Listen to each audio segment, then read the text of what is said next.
Hello. I can go ahead and start, right, Kelvin? Or should I wait?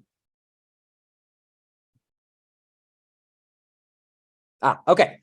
Well, hello and welcome to our session today. My name is Chris Lawrence. I'm the head of programs at the Interledger Foundation. Just very quickly, the Interledger Foundation is a U.S. nonprofit looking to. Hello. I can go ahead and start, right, Kelvin? I'm getting my vocals back to me, Kelvin. Okay.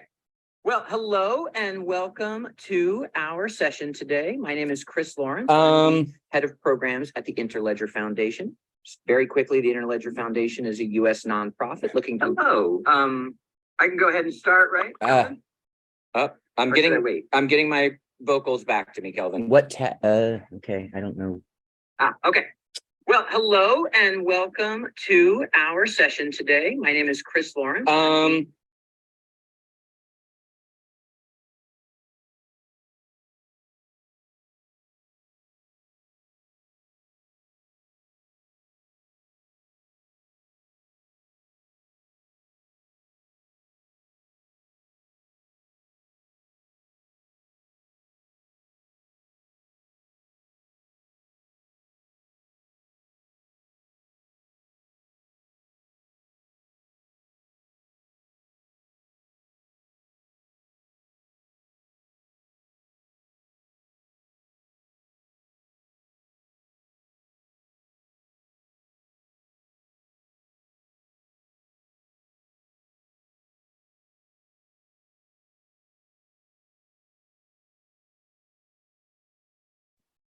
All right, let's try that again. I fixed that, and we're not in some kind of audio mind-bending loop here. Hello, my name is Chris Lawrence, and I'm the head of programs at the Interledger Foundation. The Interledger Foundation is a U.S. nonprofit. We look to advance financial inclusion by advancing open source technology, for us specifically being the steward and the team looking to advance the adoption, use, and expansion of the Interledger protocol and the variety of open payments solutions that it embodies, which we're going to talk about a little bit more today. Just a little bit of going into what we'll do today is I'm going to give each of my esteemed panelists, who are all grantees of the Interledger Foundation under our financial services grant program, about 2 minutes to introduce their project. They have a quick kind of like one slide for you all to kind of get a quick look. And then we're going to really dive into conversation and dialogue, which will include questions and comments from you all, which we'd love to have the audience engage with us. And then we can learn about these esteemed projects and people through conversation. So they're not going to do a big presentation necessarily, but we'll get it through conversation. Tell you a little bit more about the financial services grant program that these are all awardees of. This was a grant opportunity that we released last year. And the idea was to build more distributed Interledger powered or partially Interledger powered nodes in our global payment network. And so they're building things like open payment solutions, looking at things like digital wallets and neobanks and payment paths between different people. They're in a research and development phase right now. They'll be applying for a prototyping phase and then eventually in a third phase, a launch. And our goal, just to be transparent, is that we are helping to form nodes in our network of people doing really local solutions to local community problems, but using global techniques and connecting with other global users at the same time. So we sort of view ourselves and this work is both hyper local and hyper global at the same time. But it really starts with the people and the teams and the communities they serve as our beginning point. And so with that, we're going to go into our quick introduction round. So Fernando, I will kick it over to you. And if you would just give me a quick second. I'm going to need my screen sharing enabled once again. Apologies.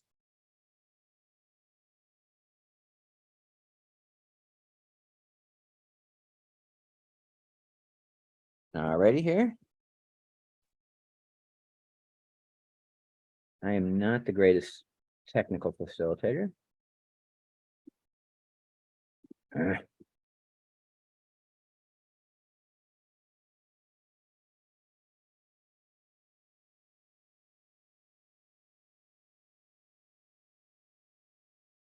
Give me a second, Fernando. Okay. And we're off. Go ahead, Fernando. Okay.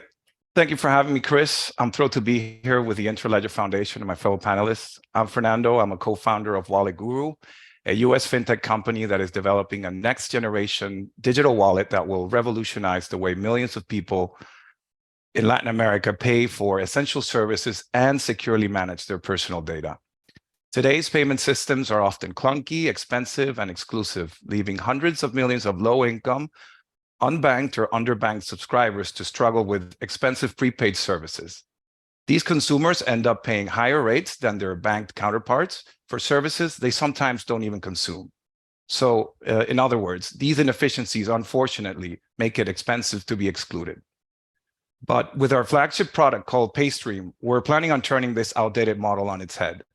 By leveraging the power of the Interledger Foundation, blockchains such as Stellar, and the Solid project created by Sir Tim Berners-Lee, the creator of the internet, PayStream enables banked and unbanked users to make real-time, usage-based micropayments for utility service, such as cell phone coverage, broadband internet, pay TV, and streaming content.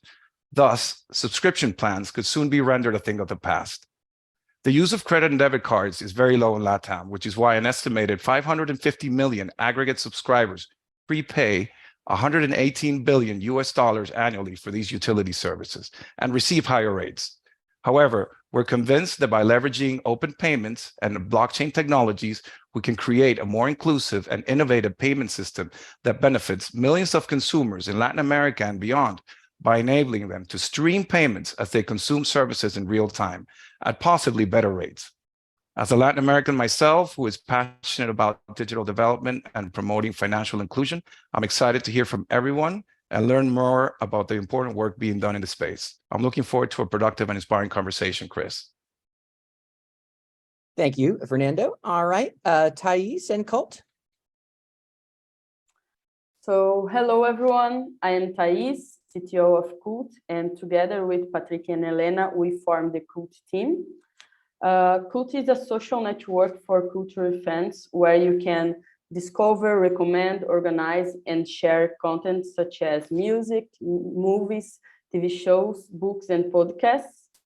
Our current goal and what we are building is a digital wallet using the Interledger protocol to connect credit and debit cards on the sender side with Brazilian Pix on the receiver's end. We aim to achieve this with minimal friction and with an open source code that anyone can implement. Today, Pix is the most famous payment method in Brazil, surpassing all credit and debit cards transactions. Our purpose and how we intend to serve your community is by reducing cross-border transactions costs, removing unnecessary third parties, and making the process as smooth as possible. I hope to hear from all of you, and thank you for your attention. Thank you, Thais. And next we have Nii and the Storks. Oh, there we go. Thanks, Chris. Thanks for having us here. My name is Nii. I'm CEO of TeslaWorks. TeslaWorks is a Singapore headquarters fintech, and we are focusing on powering financial inclusion using data and technology. Everything that we do can be broken down into three areas, right? We connect financial institutions, right, to be able to integrate with each other and make the financial transactions much more efficient. We help accelerate the digital transformations of those financial institutions in serving their clients, and we also empower their clients with digital financial literacy and financial literacy so that they can take advantage of digital financial tools. We've been operating since 2016. We currently work with 85 financial institutions, and we are providing the financial literacy to 1.5 million mBank users. We have the credit data analytics solutions, and also we have a co-banking solutions that provide 755,000 borrowers with the credit portfolio management. We are honored to be a grantee of Interledger Foundation, and we are currently working on the payment solutions that will bring the remittance from those who are working outside of the country back into Myanmar. Thanks so much, Chris. Thank you. And next we have Halima and Isa. Go ahead. Thank you so much. Hello, my name is Halima. I'm a researcher at EZA. EZA is a platform that's designed to support financial entities such as SACCOs, MFIs, and CHAMAs to manage payment processing, providing them with a credit decisioning algorithm and account management in a safe and secure way. In addition, we have a complementary product as a SACCO loan guarantee facility that would enable SACCOs to access low-cost loans to facilitate capital to underbanked informal sector MSME business owners through the EZA ILP ecosystem. Why are we doing this? When you look at the Kenyan economy, it is largely the foundation is MSMEs with about 7.4 million of them that hold the key to job creation. However, they lack access to credit. And in addition, banks are not willing to give any funding to MSMEs due to high interest rates and a very stringent credit scoring eligibility criteria that locks them out. And we have the SACCOs on the other end who have worked as a bridge to providing capital to underbanked folks. However, they lack the structures in order to offer credit formally to MSMEs. So our impact, we're looking to uplift livelihoods for women and youth out of poverty. We want to transition these underbanked entrepreneurs to access formal services and also support SACCOs to access low cost interest funds that they can on-lend to these MSMEs.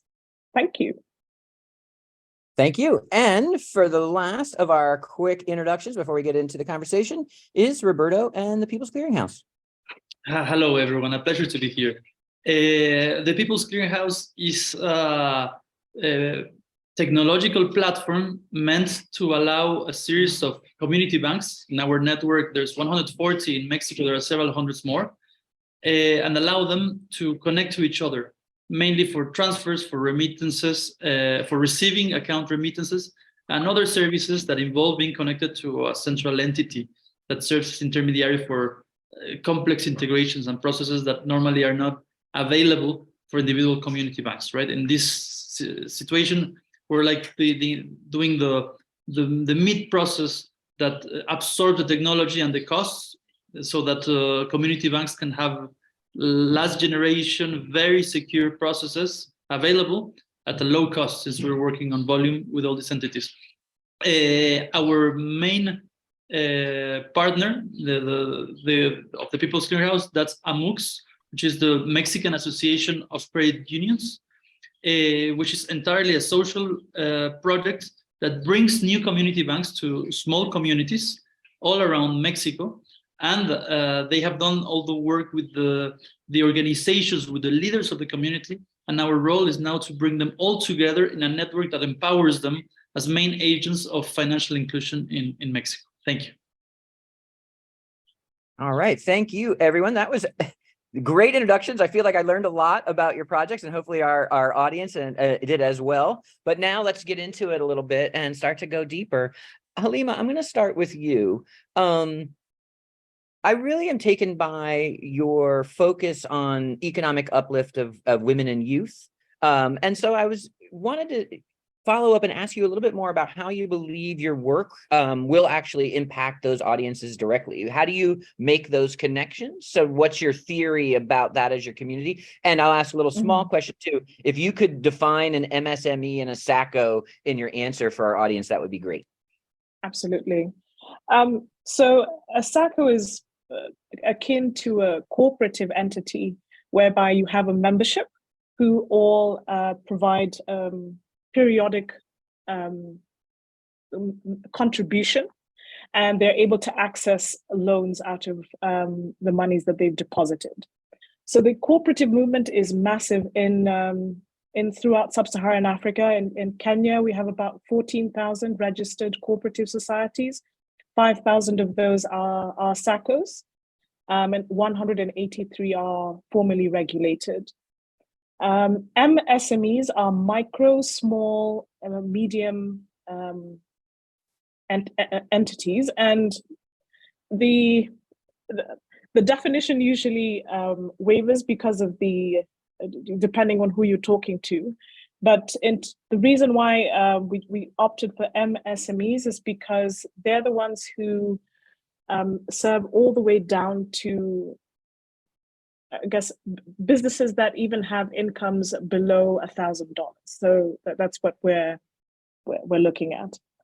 So in terms of why we chose this particular set of youth and women in terms of impact, when we've carried out an extensive research, and we realized that the primary source for a lot of MSMEs that are run even by women and youth is SACCOs. Sometimes if you're not able to be a part of a SACCO, you might have to go to an MFI, however the interest rates are slightly larger. So in terms of its makeup, women make up 35% of the SACCO membership. So it's quite massive. And obviously, if we're able to empower these SACCOs with more capital that they can on-lend and focus that monies towards empowering youth and women MSME business owners, it has a trickle-down effect. And it will allow them to access capital, and obviously it enables them to either expand their businesses or access even more economic opportunities. So that was the reason for our trickle-down effect. In terms of the credit decisioning, a lot of people are locked out of accessing credit at the moment in Kenya because we adopted a very American-style model of a credit rating. Out of the 19 million people who are on our registry, 6 million have already defaulted. And majority of those loans are below $1. So we see that we're locking out a lot of people to access credit. However, if we're able to empower the SACCOs who have not yet adopted structures for lending to MSMEs to use models that are more practical to our real life issues, which is more around character profiling, then it will allow more women and youth to access loans to empower their businesses. I hope that answers your question. Thank you, Halima. Roberto, I'm actually going to move to you here next because I see a lot of similarities in some of the goals and the kinds of organizations and collaborative collectives that you all, both of your projects are targeting. Your community bank partners are really hyper local. I mean, neighborhood, community-based institutions. How do you view these micro institutions as catalysts for community uplift, kind of sort of building on Halima? I mean, at the first level, these community banks are essential for community uplift for a reason. They empower communities. You see, when you go to any of these rural small communities that don't have a community bank, they don't necessarily know how to save or where to save. The only options they have are commercial banks, which are only far away in the main cities of the region. And so they don't think, why would there be a bank in their community? And how could there be a bank of their own? I mean, that has absolutely no sense. So the first thing you see is that everyone realizes that a bank is not the privilege of the most developed areas of any country. Anybody can have access to a bank, and it can even be their bank. That's very special because the way it's done, we do not bring a bank to the region. We tell the people how to do it. We help with all the logistics, with how to set up the security, the systems, and then they do their own bank. So it's a bank of the community. It belongs to the community. I mean, all the people who are savers are owners of the bank. So that's very powerful, simply as a way of organizing. But now there's a second way of understanding your question. If we refer to the effects of the community bank, yes, it develops a sense of belonging, a sense of pride for the community. It's our bank, we did it, and it's for us, right? It's our development, we're in charge of it, it's our future. That's very powerful. But if we think what a network of community banks like this can do when they work together, That's even more powerful. But that's another level. How can you connect a little community bank of an indigenous region of the south of Oaxaca with a community bank in the jungle in the middle of Veracruz? I mean, they don't have necessarily the technology. They're not very well connected. They have absolutely no means to system that would be accepted by the Central Bank of Mexico, right? For them to transfer, to do processes. It's not only the transfer of money, it's the transfer of activities in which when there's financial integration, everything can happen between those regions, but they have no means for that. So when we bring the People's Clearinghouse as a platform to support their interconnection, their effect is even larger, because now those community banks are part of something that is much stronger, that can have a national impact, that is a reference in the country for others. So that's our goal, right? So when you see a catalyst in a small community bank, yes, it is a catalyst. But when you see a community bank in a network of hundreds of community banks working together towards financial inclusion, there's something much stronger that happens. That's our goal. But the truth is, we're only giving the tools. It's the communities who do the real work. But without the tools, it's very, very hard for them to do it. So it would be unfair not to provide this sort of services to them. I hope this answers. It was great. Thank you, Roberto. I love weaving these answers in together and sort of the connections between all of your goals and all of our goals, really.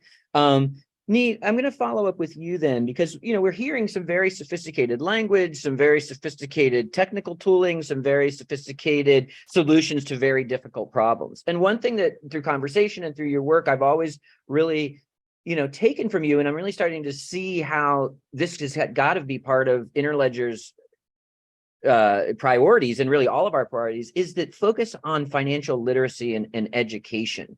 Not only because a lot of these folks are just going to need those basics, but then to move them into these kind of solutions, you got all kinds of educational, cultural, and other barriers to even get people in the communities that you serve to these solutions. So I'd love for you to talk a little bit about how SystemWorks has sort of kind of come to that revelation, and what you're starting to think about in terms of solving that problem, which often is that first step.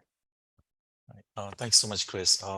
Just like you said, I think, it's something that, we did not initially realize as something that is crucial, but as we started, we are a fintech, right? First and foremost, we are a fintech, we are a technology company.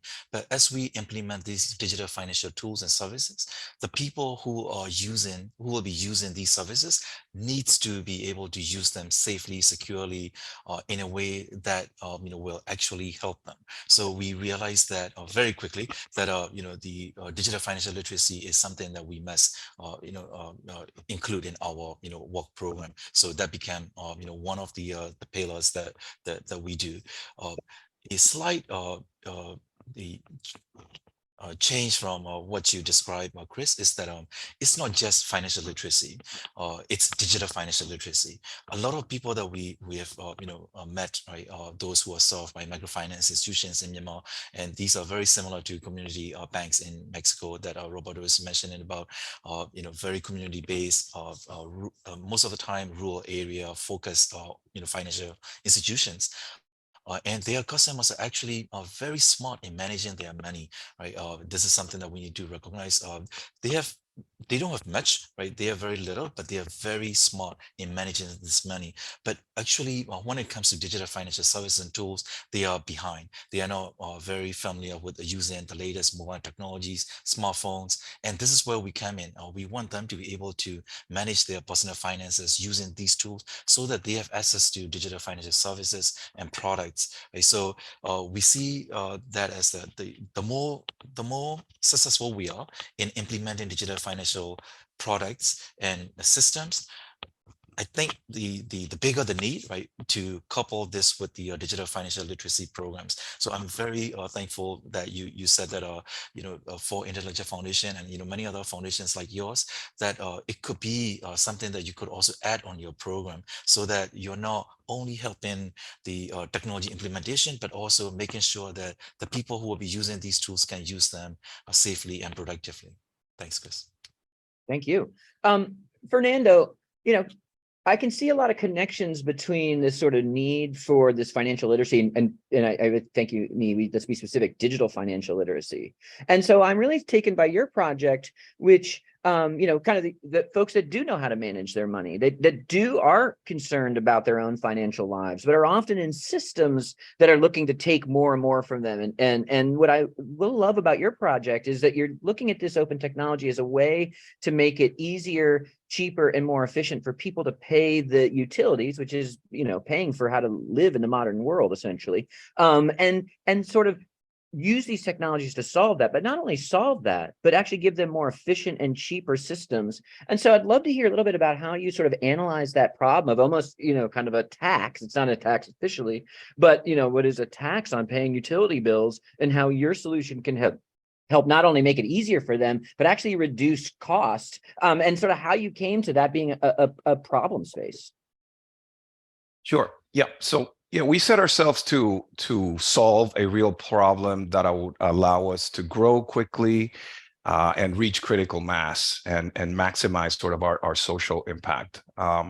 And we quickly came to the conclusion that these utility services, and specifically these 4 industries that we're targeting, which are mobile carriers, broadband internet, pay TV, and streaming content, have an aggregate user base of 850 million users, out of which 550, so it's the majority, are prepaid users, and it accounts for $118 million annually in revenue.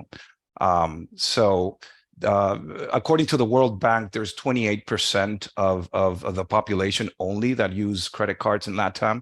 So the remaining 72% have to find alternative payment methods to pay for these utility services on a monthly basis. And these alternative payment methods are usually very inefficient. They have friction, higher fees, and sometimes they even cause interest for the utility companies. So we did a study, and we came to the realization that there is a strong direct correlation between the amount of prepaid mobile customers and the price of mobile data.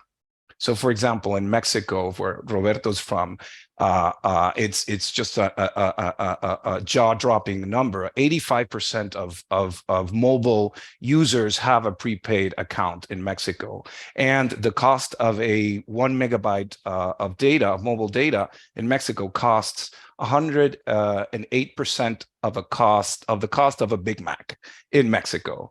Whereas on the other side of the spectrum, in Chile, you have 40% of a prepaid subscriber base, and the cost of a mobile data costs only 10% of a Big Mac. So the difference is just quite dramatic. It's tenfold. No, the mobile data is 10 times more expensive in Mexico than in Chile. So that's sort of like the hidden tax that there is, and that is caused by these inefficient payment methods.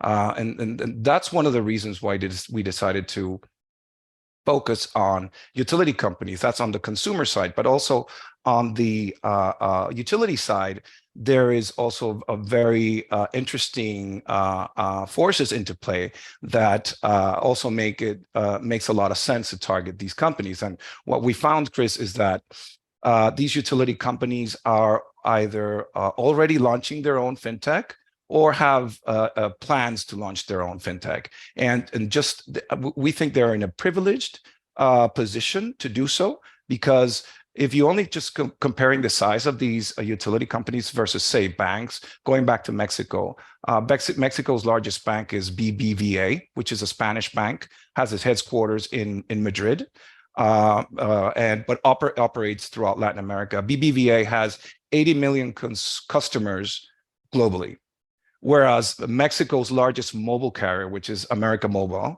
has 262 million customers. So the difference in customer base is just very dramatic.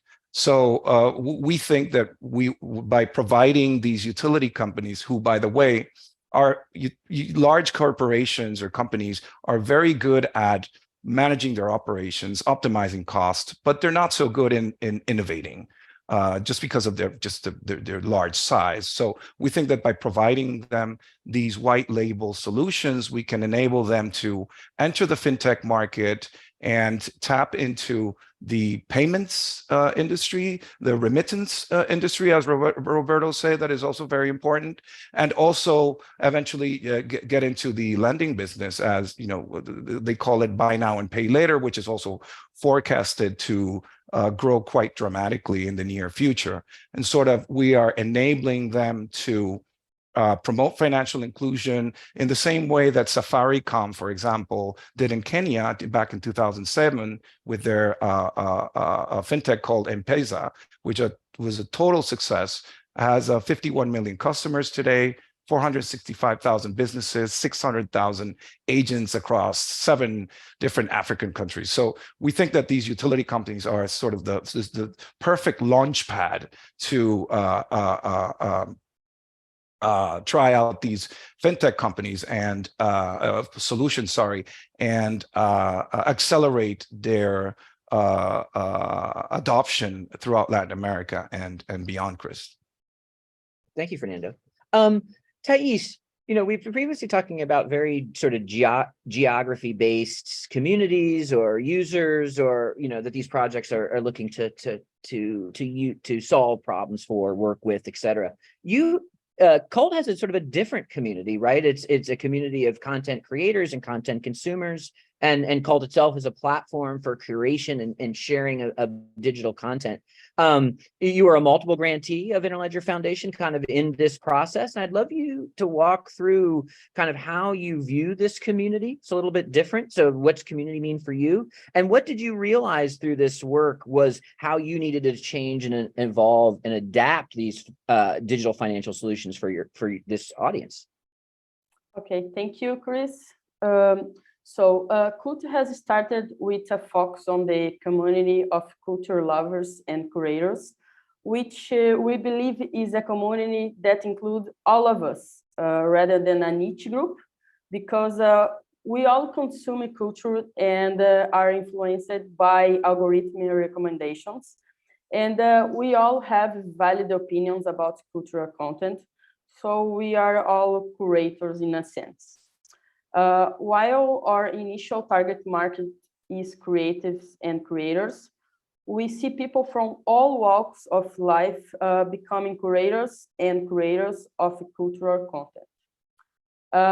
In this sense, we believe that this is the group that will benefit more from our digital wallet, since there is a lack of business models for creative workers. And the digital wallet can help, as it will be open source and integrated with Pix. We see Cult as a platform for everyone, and our goals is to provide more financial opportunities for businesses and content creators to start and expand their work seamlessly, not only in Brazil, but globally. And as I said before, we intend to do that with reduced transaction costs and less friction possible. On our researching phase, we have ensured the viability of the solution. We developed a technical document and understand the need of some partners for our ecosystems to work. I hope I've answered your question. Yes, Thais, of course. Well, thank you all. That was really fascinating to go a little bit deeper into some of the angles of your all's work. I just want to say, you know, the folks on the live stream, we'd love to hear from you. We have a way to get your questions or comments to us. So, you know, feel free to share them and they will find it towards me to ask. In the meantime, I'm going to do a couple follow-up questions, and I'll just throw this one out, whoever wants to jump in. One thing that is a common denominator amongst all of us is a belief in open tech software and open protocol. So Interledger protocol itself is an open protocol, and our view is that its openness and its potential of multi-use functionality means it can be relevant and do many things and connect with other open source projects, platforms, payment systems, civic systems, etc. So I'd love to just throw it out to everyone. How has working within open source benefited your projects or expanded the potential of your projects? And then, you know, and then potentially what issues has that raised as well? And feel free for my panelists, just feel free to open your mic and jump in. I mean, I would say just very quickly from the People's Clearinghouse perspective, we could not be doing what we're doing without an open source platform. Why? Because, I mean, we're working with the lowest base of the pyramid, right? And so open source is an essential part. We need to invest everything into research and development and have all the team ready to be working with hundreds of community banks. And we cannot be investing in very expensive private softwares to do that. So, I mean, the fact that initiatives like Interledger or several other open source initiatives that exist are there, for us, it's a game changer. I mean, we're only possible because this is a new philosophy. I mean, it's not new, it's maybe 20 years, but now it's the moment where we can really empower solutions like ours and several in this room, in this conference, through the use of open source to be competitive against a commercial world where everything is profit. We have to be sustainable projects, but we need to have a social perspective. And for that, open source as a philosophy and as a way of implementing technology is essential. Thank you, Thanks, Roberto. Roberto. Roberto said exactly what I was going to say initially about we not being able to do what we want to do, if it is not for open source. We are beneficiaries of 3 open source communities, and I would like to give a shout out to them. Interledger Foundation, right? Of course, right? We are the grantee. We're very, very fortunate to be a part of this community, and also we are also a community member of Mojalu Foundation, which is the open source technology used for the instant payment systems, and we are also working very closely with the MIFOS, the open source solution for the co-banking, for the microfinance and the sort of financial institutions that are in need of that technology. We love open source ethos. We love working with the community and also contribute back to the community on things that we have created out of using these tools and technologies. And so this is the benefit, right? The benefits are very clear, and I think the whole technology stack, the whole technology world is moving towards more and more open source. So it's the trend is very clear. But there are also challenges. Chris, I would just say one challenge that we come across very often, especially from the business managers. There are some perception that open source means it's free, right? Open source has no cost. Actually, it is very far from truth. Open source, right, can be cheaper than the proprietary solution in some cases, but it does have cost, right? That it's a perception that we need to make sure that the business managers, right, understand in implementing open source, and also understand the challenges that comes with it, so that they can be prepared. Thanks, Chris. And I'll let others talk in a minute, but if you want one data point about the growth of open source in the financial sector broadly, is that Goldman Sachs has a 15-person plus department on open source. So Goldman Sachs, giant financial institution, sees value in investing in an open source department within their work. So I just wanted to interject that, which always I've been in open source for a long time, and just seeing that kind of progress and those kinds of businesses and institutions shows that there's, that the road forward is growing, not diminishing.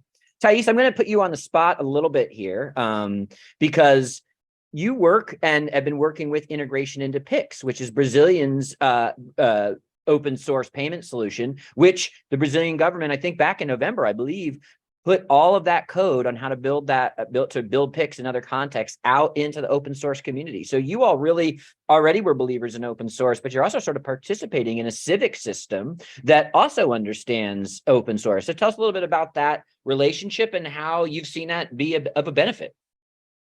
Okay.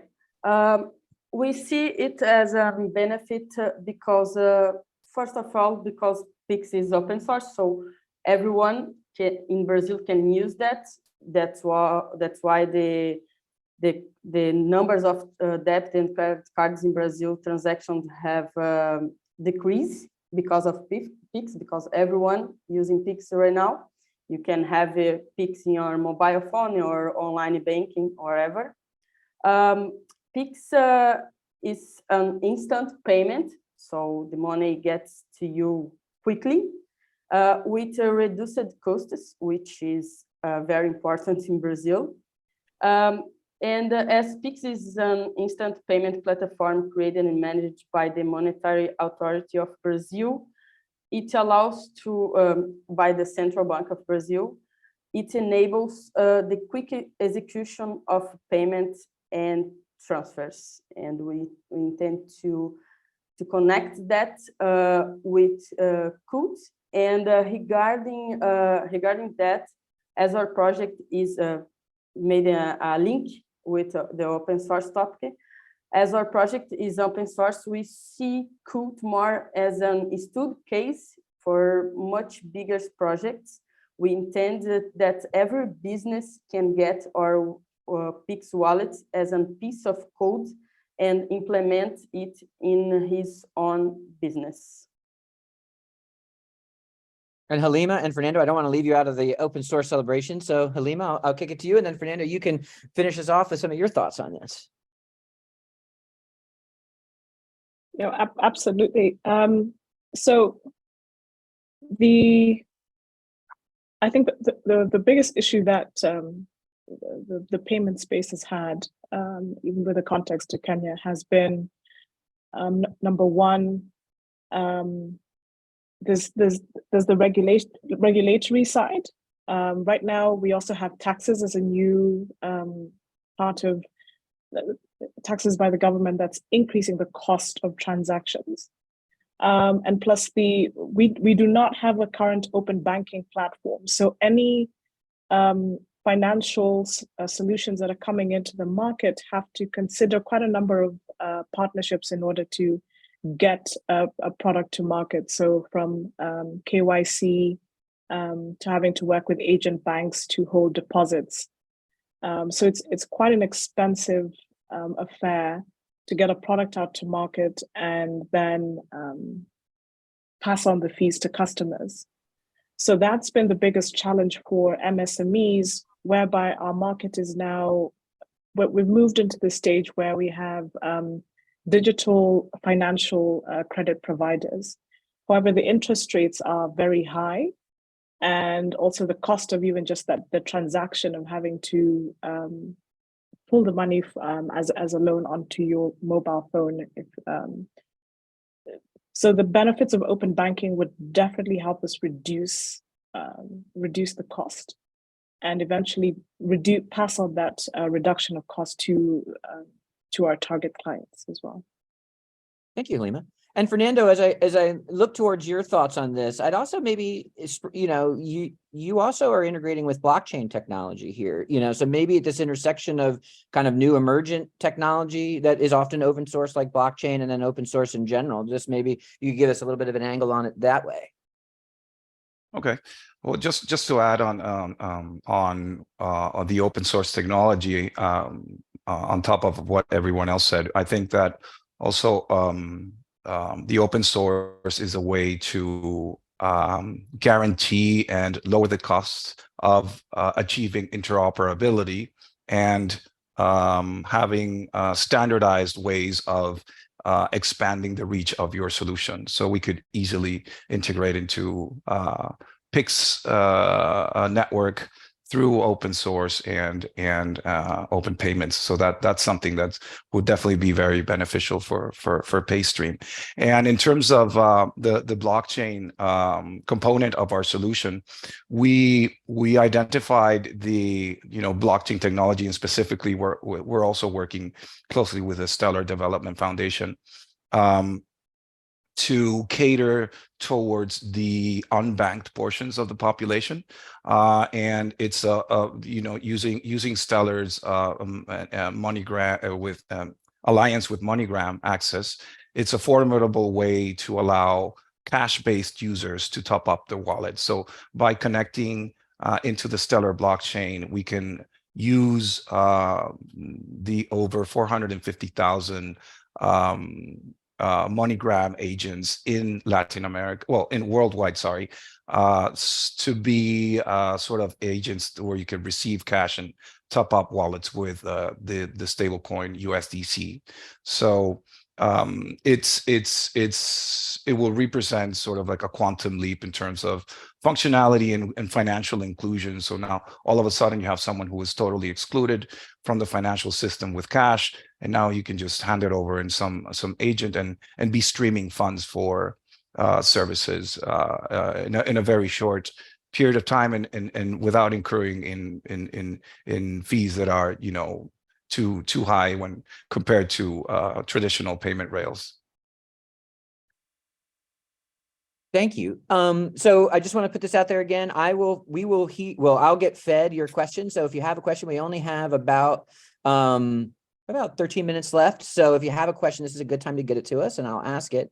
But I'm thinking about the open source technology and sort of that we've been talking about and the ways that's beneficial. And I think, Nee, you might have mentioned it, that open source is also an ethos, right? It's also kind of a way to think about the world, and information sharing, cultural sharing, et cetera.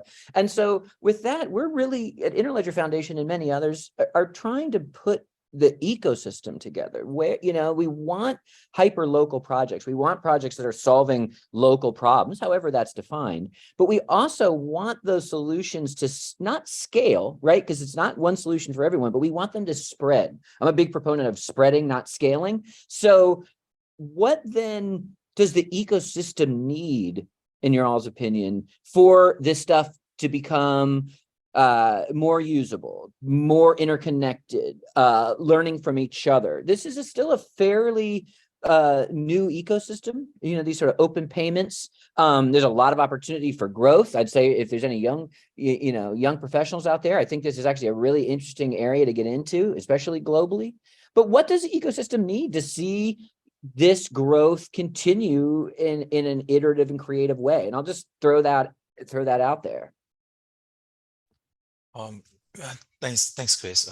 You know, we are definitely interested in having this ecosystem, not just in the local communities where we are operating in, but in many other local communities, so that we can all benefit from having the large community who are working towards improving the technologies that we are using. Right, when we are focusing on the open source technologies, we rely on the community, right, to contribute code back, right, into improving this, and also at the same time benefit from each other's.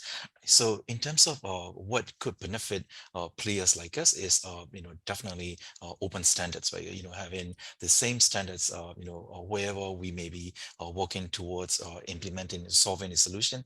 If that could be reused in another location, I think that will cut down so much, right, of work, right, in being able to jump into solving even more complex problem by reusing the piece of the solution that was solved in another area, right?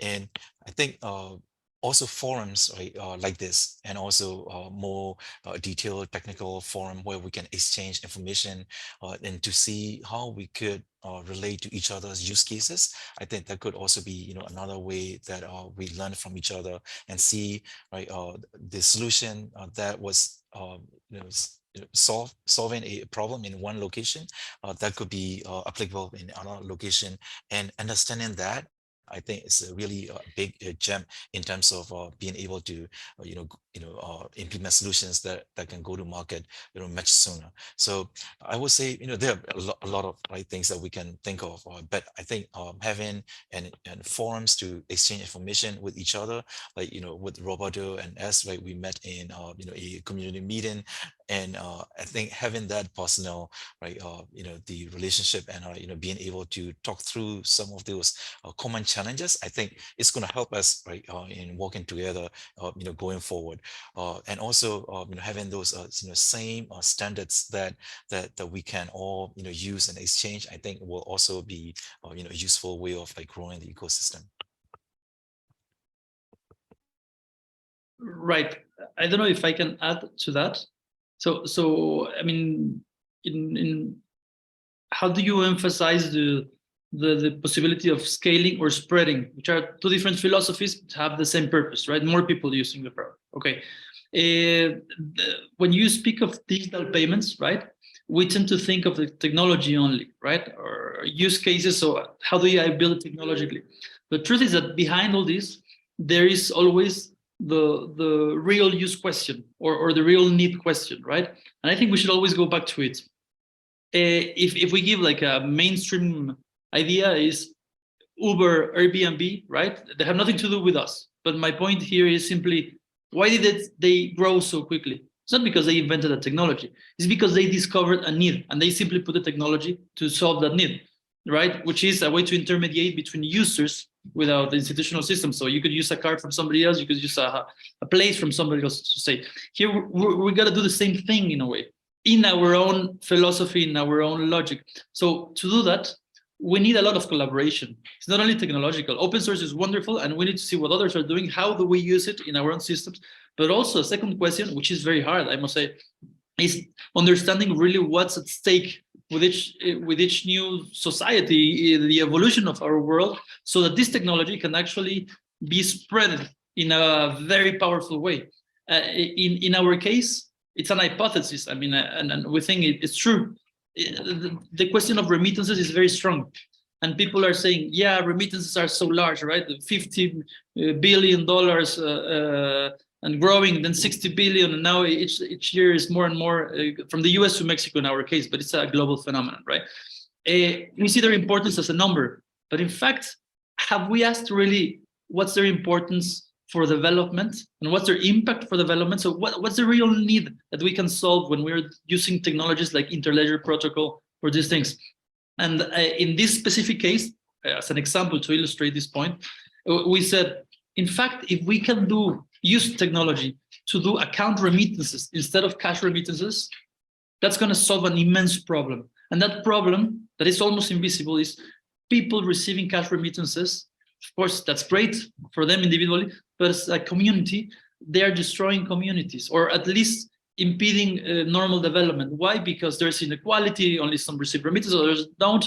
There's inflation because of the way remittances come all of a sudden, etc. And instead of that, if you do account remittances, right, then the community banks we're working with, we would work with in Myanmar, or in El Salvador, in any country, right, can have an injection of capital. So it's not the individual receiving that, it's the community, because then that's invested in the community and there's less inequality because it serves for everyone. It's less expensive, of course. There's more job opportunities, less inflation because the use of the money is lower, is spent in a slower way. So my point here is, this is just an illustration of this point, is we need to collaborate not only in the technological building of our solutions, but understanding what these solutions are meant to solve, because they are called solutions for a reason. And that's the most complex, and that's why only a community can solve these things. And well, that's just a comment. Sorry, Chris. Well, I'm looking at the time, and we have 5 minutes left, which is completely depresses and saddens me, because I think we're having such a great conversation. I could do this for hours more, and hopefully the participants agree. So before I run out of time, I want to just give a deep gratitude for all of you for being grantees, for doing this work, and for being on this panel today. We really do love your work. We love that you give color and implementation and practical work and big ideas to what Interledger Foundation is trying to do. So Interledger Foundation is its partners, is its grantees, is its community. So just thank you for that, and for for those that you represent. And to say that if you want to follow up with anyone that any of us, I think you can find our contact information, or if you can contact us through the platform, we can get you connected to any of these folks.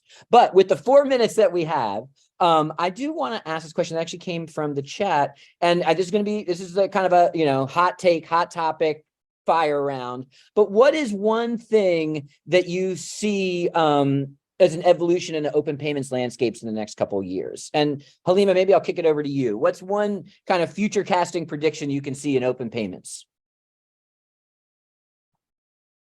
Oh, wow. It's what I can foresee is the ability for, yes, so underbanked people getting access to digital payment services at a low cost fee that they trust. And trust is the biggest issue with any payment solution that's out there. If you look at in the US, prepaid card have 4-month life cycles.